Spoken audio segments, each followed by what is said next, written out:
मुस्लिम league नून के रहनुमा आबिद शेर अली ने आम इंतखाबात 2024 के लिए कागजात नामजदगी जमा करा दिए। आबिद शेर अली ने फैसलाबाद से कौमी असेंबली के हल्का N102 से कागजात नामजदगी जमा कराए हैं।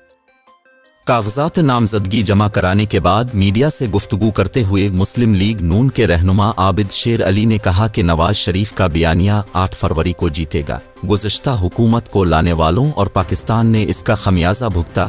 जब जब मुल्क को ज़रूरत पड़ती है नून लीग ही अवाम की नुमाइंदगी करती है। आबिद शेर अली ने कहा कि 9 मई को हमले करने वाले अपनी सज़ा भुगत रहे हैं। तोशा खाना और अलकादिर ट्रस्ट की चोरी हमने नहीं कराई। उनका कहना था कि बिलावल भुट्टो को बलूचिस्तान वाली लेवल प्लेइंग फील्ड मुबारक हो।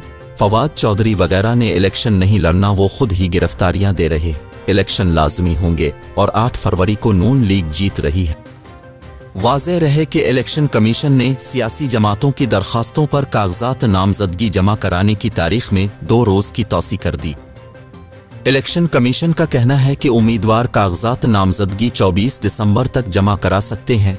सियासी जमातें मखसूस नशिस्तों की तरजीही फहरिस्त भी 24 दिसंबर तक दे सकती हैं। कागजात नामजदगी की जांच पड़ताल 25 से 30 दिसंबर तक की जाएगी।